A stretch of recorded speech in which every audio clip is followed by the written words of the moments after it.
We have had sororities and fraternities at the University of Louisville since 1921. At that time was when the Board of Trustees passed a resolution allowing secret single-sex organizations to exist. Before that, they were underground. And throughout the years, in the early days, they were primarily advised by the Dean of Men or the Dean of Women. At that time, we didn't have a Vice President of Student Affairs or an elaborate division of Student Affairs. So many people, such as Morton Walker, Dave Lawrence, who were some of the early deans of men, and Hilda Threkel and Doris Stokes, who were some of the deans of women, served as the primary advisors to fraternities and sororities. I had an opportunity to come on board in the late 1979. I actually approached Harold Adams at that time, who was the Assistant Vice President for Student Life, and inquired about doing some volunteer work.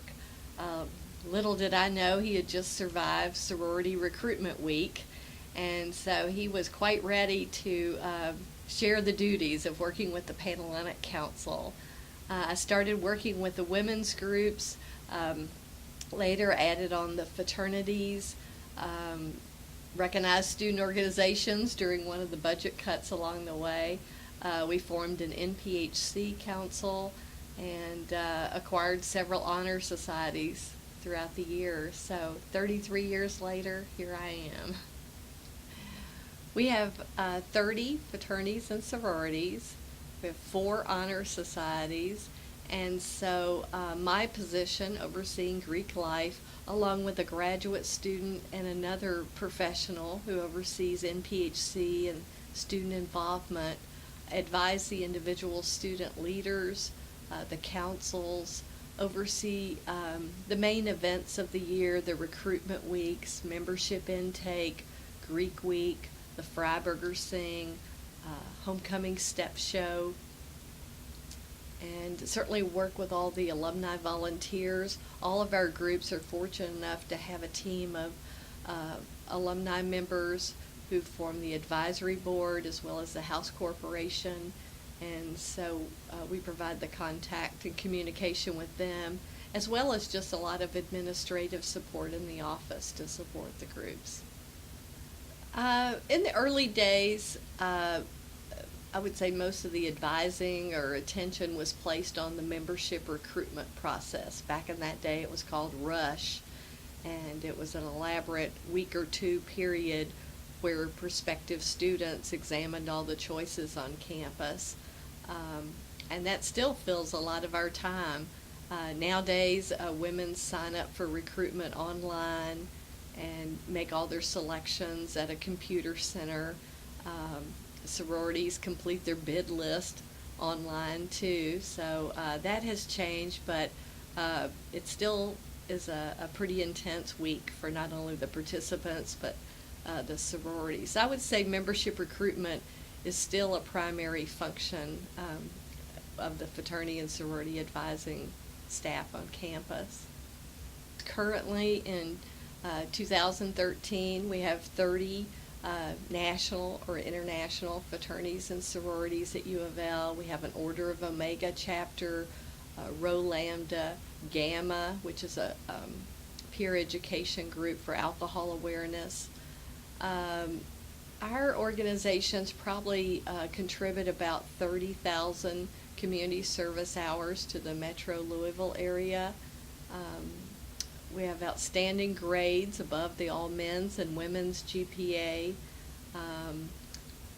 There's an event going on about every day of the regular fall and spring semester. We have changed along with the students, certainly by going to conferences and just noting the trends around the country. We've adjusted. When I first arrived, they actually permitted alcohol at fraternity recruitment. And so that was a big change in eliminating that. You know, the question was, would anybody even come out for it if there wasn't alcohol? And we went to every other day, and you can imagine that on the off day, there weren't as many people there without the alcohol. But now, you know, nobody even remembers that, thankfully.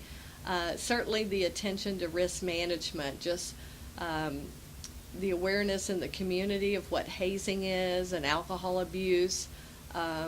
We have lots of eyes looking at the behavior of the students in fraternities and sororities, and so there is a lot more attention focused on risk management or risk reduction.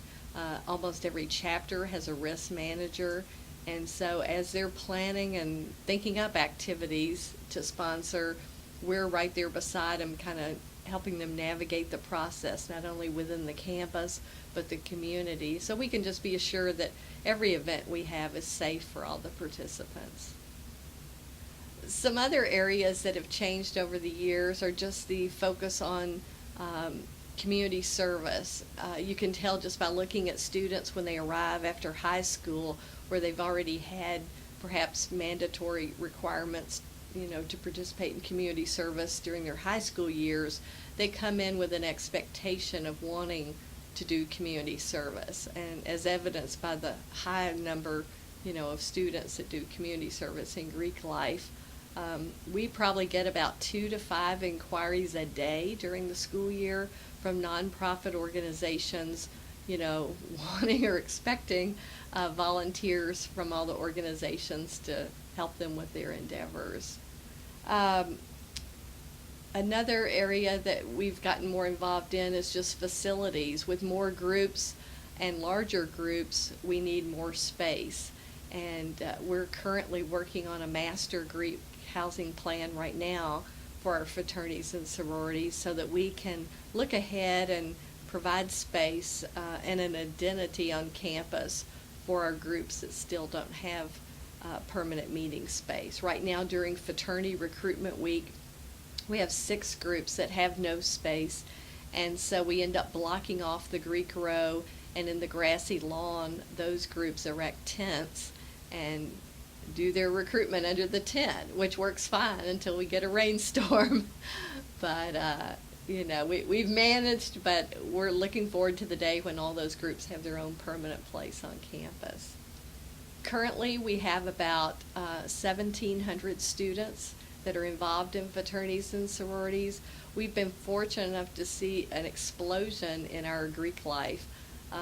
If you go back just to maybe 2007, we had about 1,000 students involved. So we have, we're inching up on doubling the size of our Greek community, which is great for us. We're excited, and also it's a plus for the students because we now have statistics to show that when students are involved in Greek life, they are retained at the university and have a much higher graduation rate.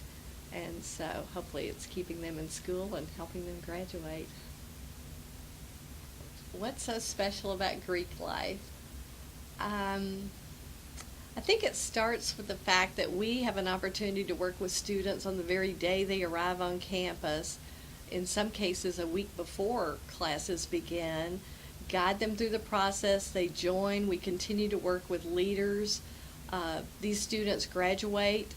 Many become advisors to their own organizations, so we continue those relationships.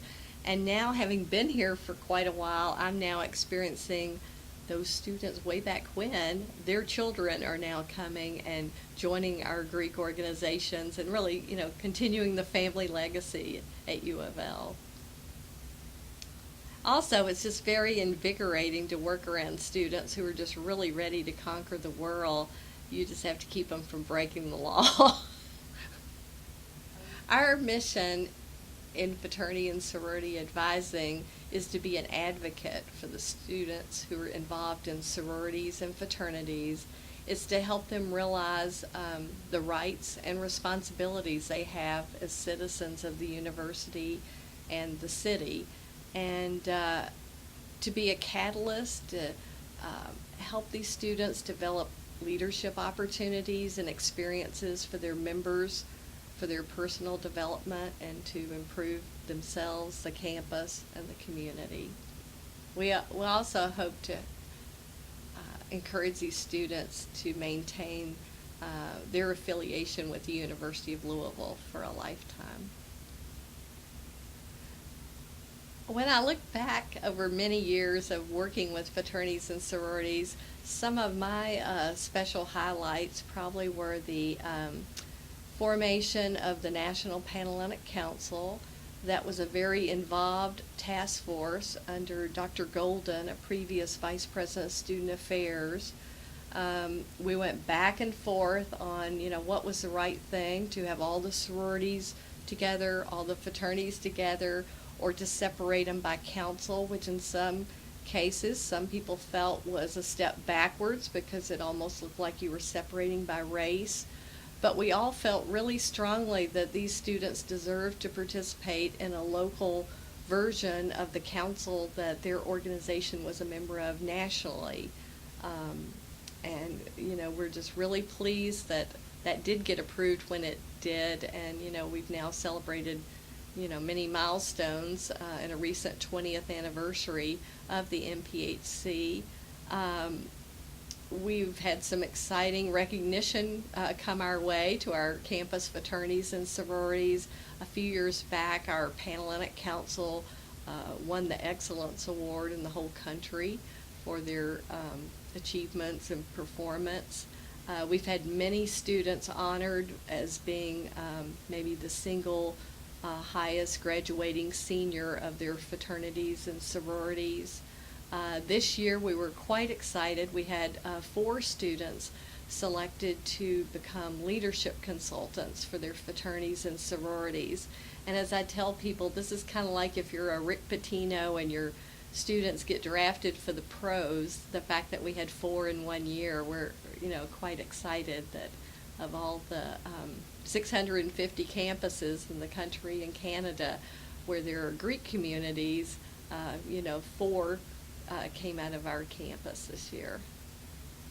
One of my favorite traditions at the University of Louisville, particularly as it applies to Greek life, has to be the Freiburger Greek Sing. This is a production that started 76 years ago. I'm sure it was a very small, quick idea a group of students came up with. Little did they know it would still be lingering and flourishing many years later. But it is a musical production. It's held in the spring. Now, due to the clamor for tickets and everything, we have it at the Louisville Palace Theater downtown and sell out 2,800 seats. And it's a fun tradition. As I mentioned before, we've had a Greek system around long enough to where pretty much it's a rite of passage. If you were in a fraternity or sorority at UofL, you probably participated or attended a Freiburger Sing. So if you meet most anybody on the street and have that in common, you can all talk about when you sang or attended a Freiburger Sing. But we have a lot of fun. We have a board of 25 students that works year-round on producing this event. Everything from the printed program, it's videotaped, we sell DVDs, give out trophies, give out scholarships. This year we raised $14,000, and we're excited. Over the last 3 years we've been able to apply some of that money to new endowment accounts that we're developing for the IFC, Pan-Hellenic, and NPHC.